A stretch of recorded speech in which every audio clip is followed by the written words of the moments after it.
Well, I think with Stroud, I think it's three things really. When I first came here, because I'm a refugee from the north, it was the landscape.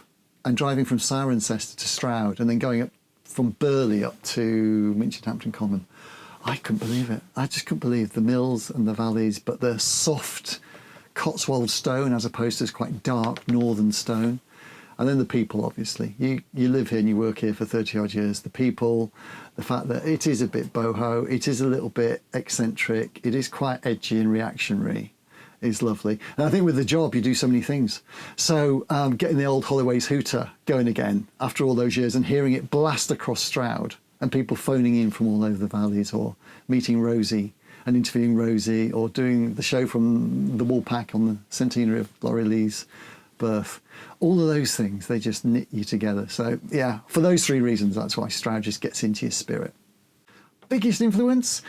Personally, probably my dad, because he was a walker and a talker and had a great sense of humour and just really enjoyed every day.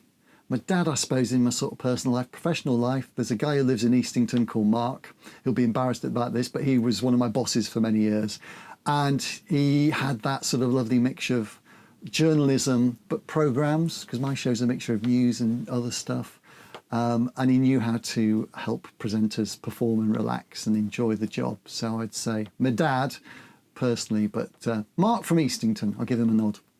Well, when it stops, and the radio will stop eventually, I've been doing it a long time. I met my wife when we went travelling together in our mid-20s. We quit the business for a couple of years. So as we're getting towards the other end with the kids that have left home, it's just travel.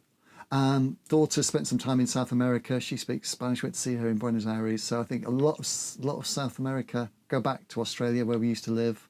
So bucket list is travel and adventure. I think it's just about an appreciation of what you've got. The older you get, the more you realise that life is fragile and can be great fun and can be sad. And just appreciating all the wonderful things, whether it's your job, whether it's your family, whether it's the Stroud Valleys.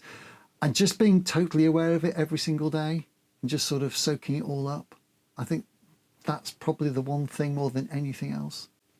Worst qualities, I've got lots, but I would imagine procrastination. Jobs I hate doing, I leave. Skills I'm not very good at, DIY, paperwork, I leave. And it's not a good habit, but I've been like that forever and I'm not sure I can ever change it. I suppose best habit, I don't know. I think throwing everything at the job, throwing everything at life, living every single day and giving it absolutely everything. So in our job, you get asked to come into a caravan and talk to someone, or you go to a Squeeze concert at the Subrooms, or you go around the Enchanted Woodwalk at Westonbirt, or you get the Holloway whistle going again, just throwing absolutely everything at it, you know, doing a job you love and doing it with enthusiasm.